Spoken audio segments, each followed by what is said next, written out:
কি হয়েছে তোর? চোখ খোল, কথা বল। এই আরে আরে কি? আরে আমি আস্তে আস্তেই দেবো, দেখবে একদম লাগবে না। হ্যালো আমার দুষ্টু মিষ্টি বন্ধুরা, আশা করি তোমরা সবাই খুব ভালো আছো। তোমরা এখন চলে এসেছো অঞ্জলিদের বাড়িতে। অঞ্জলিদের বাড়িতে বাচ্চারা তো সবাই খেলা করছে, তো চলো তাহলে এবার দেখে নিই কি হয়। সকাল সকাল উঠে স্নান করে নিয়েছি, ভালোই হয়েছে। সকাল সকাল স্নান না করলে আমার তো কেমন একটা হয়।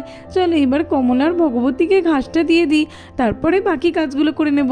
নে রে কমলা, ঘাস খা। এই দিদি, তুই এখানে কমলার ভগবতীকে চারা দিচ্ছিস? হ্যাঁ রে বোন, ওদের তো খাওয়া শেষ হয়ে গিয়েছিল তাই। আচ্ছা রে দিদি, ঠিক আছে।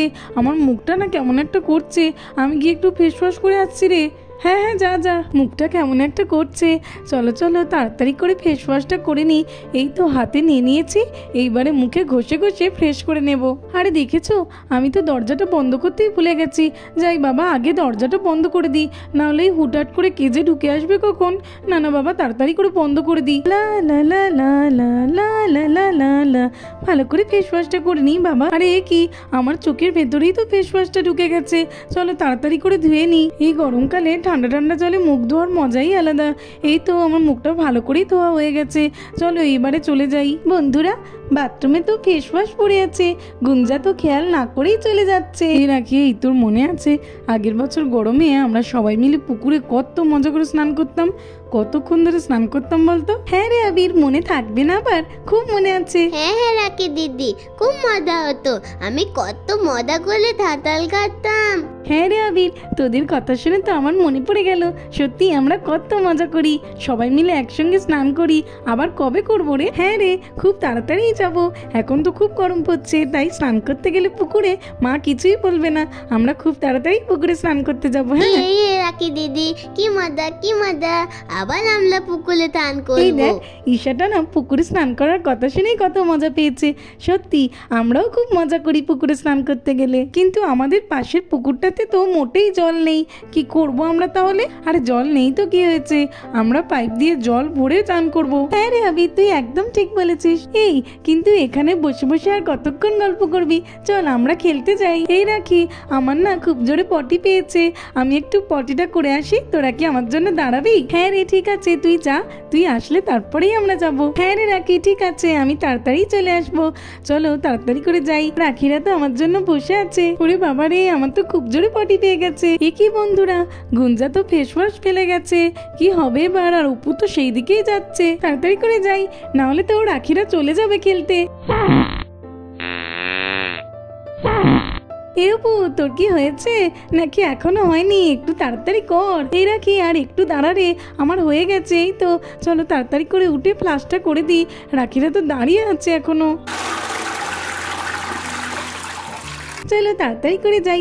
আজকে প্রথমে লুকোচুরি খেলবো, তারপরে আরে রাখি, আমাকে বাঁচা, আমি পড়ে গেছি, বাঁচা। আরে অপুর কি হয়েছে? অপু এমন করে চিৎকার করছে কেন? চলো তাড়াতাড়ি করে গিয়ে দেখি। এ কি, এ অপু, তোর কি হয়েছে? কি হয়েছে? তুই পা পিছলে পড়ে গেছিস? কি হয়েছে দেখি। আরে এ কি, অপুর মাথা থেকে তো অনেক রক্ত বেরোচ্ছে। এ অপু, ওঠ ওঠ। অপু অজ্ঞান হয়ে গেছে, কথা বলছে না, অনেকটা রক্ত বেরোচ্ছে। যাই, আমি মাকে তাড়াতাড়ি করে ডেকে আনি। ও মামা, তাড়াতাড়ি চলো, অপু বাথরুমে পড়ে গেছে। কি বলছো? অপু কিভাবে বাথরুমে পড়ে গেছে? ও মামা, এসব বলার সময় নেই, অপুর মাথা থেকে অনেক রক্ত বেরোচ্ছে, তুমি তাড়াতাড়ি দেখবে চলো। রাখি, এটা কি বললো? আমি তাড়াতাড়ি করে যাই। আরে এই রাখি, কি হয়েছে? অপুর কি হয়েছে? আরে এটা কি, অপুর মাথা থেকে তো অনেক রক্ত বেরোচ্ছে রে। কি হয়েছে বাচ্চারা, অপুর কি হয়েছে দেখি। আরে এই কি, অপুর মাথা থেকে তো অনেকটা রক্ত বেরিয়ে গেছে, আর অপু অজ্ঞান হয়ে আছে।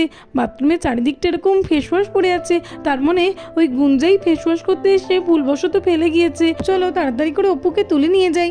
আগে ওর জ্ঞানটা ফেরাতে হবে, তারপরে হসপিটালে নিয়ে যেতে হবে। অনেকটা রক্ত বেরোচ্ছে। যাও যাও রাখি, তাড়াতাড়ি করে জল নিয়ে এসো, আগে অপুর জ্ঞান ফেরাতে হবে। হ্যাঁ হ্যাঁ মা, আমি এখনই জল নিয়ে আসছি রান্নাঘর থেকে। অপু দিদির কি হয়েছে? কথা বলতে না কেন? অপু না বাথরুমে গিয়ে পা পিছলে পড়ে গেছে, আর ওর মাথায় চোট লেগে অনেকটা রক্ত বেরিয়ে গেছে। এই নাও মা, এই নাও ধরো, অপুর জন্য জল নিয়ে এসছি। হ্যাঁ হ্যাঁ রাখি, অপুকে এখনই জল দিতে হবে। অপু ওঠো ওঠো, উঠে পড়ো অপু, ওঠো, কিচ্ছু হবে না তোমার, ওঠো। কি হয়েছে আন্টি? আমার মাথায় তো খুব ব্যথা। কি হয়েছে? ওই দেখো মা, ওই দেখো, অপুর তো জ্ঞান ফিরে গেছে। হ্যাঁ হ্যাঁ রাখি, দেখেছি। এইবারে অপুকে নিয়ে হসপিটালে নিয়ে যেতে হবে, ওর অনেকটা কেটে গেছে। আমরা তো বাড়িতে ওর ব্যান্ডেজ করতে পারবো না। এই দিদি, দিদি কি হয়েছে রে? আরে এ কি অপুর এটা কি করে হলো? জানো মিমি, বাথরুমে না ফেস ওয়াশ পড়েছিল আর অপু সেটাতে পা পিছলে পড়ে গেছে। কি বলছো কি আবির, ফেস ওয়াশ? এ বাবা, সকালে তো আমিই ফেস ওয়াশ করেছিলাম, তার মানে ভুলবশত ফেস ওয়াশ পড়ে গিয়েছিল, আমি খেয়ালই করিনি। এই দিদি, অপুর তো অনেকটা রক্ত বেরোচ্ছে, কি হবে রে এবার তাহলে? আরে বোন, তাড়াতাড়ি করে অপুকে হসপিটালে নিয়ে যেতে হবে এখন। চল চল, তুই আমার সঙ্গে চল। বাচ্চারা তোমরাও এসো। হ্যাঁ হ্যাঁ মা, আমরা যাচ্ছি। আবির তাড়াতাড়ি চল। এই নাও বাবু, তোমার ব্যান্ডেজ করা হয়ে গেছে, আর একদম লাগবে না। আচ্ছা ডক্টর আঙ্কেল, তুমি ঠিক বলছো তো যে আর লাগবে না? না না বাবু, সত্যি আর একদম লাগবে না তোমার।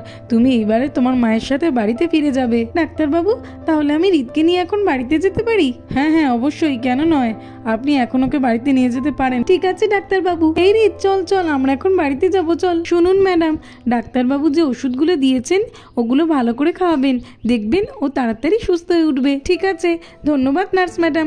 চল রিত, চল চল। এই দিদি তাড়াতাড়ি চল, অপুর তো অনেক রক্ত বেরোচ্ছে। হ্যাঁ হ্যাঁ নার্স দিদি, ডাক্তারবাবু কোথায়? ওই তো ডাক্তারবাবু ভেতরেই আছেন, যান যান। এই গুণ যা, চল চল।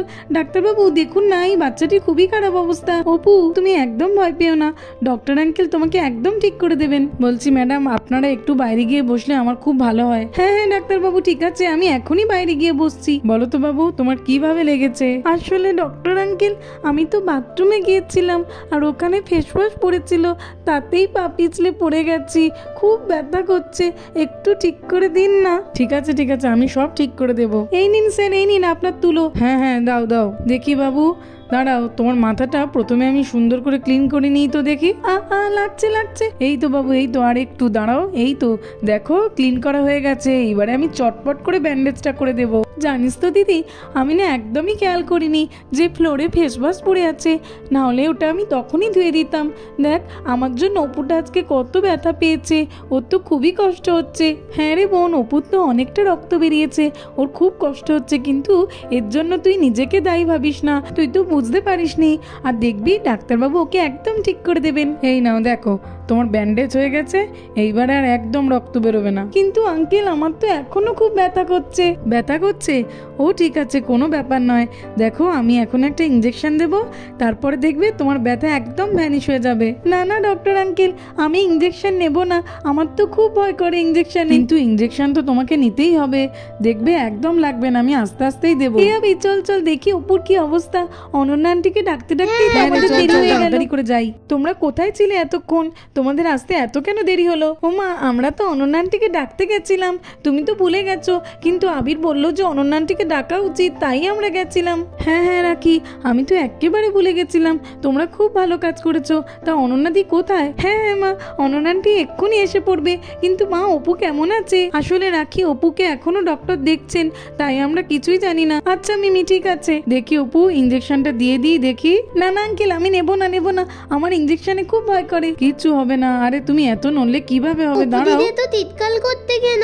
নিত্যই ডাক্তার আঙ্কেল ইঞ্জেকশন দিতে। আমি নাই অপু দিদিকে ইঞ্জেকশন যাবে না। যেতে হবে না, আমি গিয়ে দেখছি, দাঁড়া।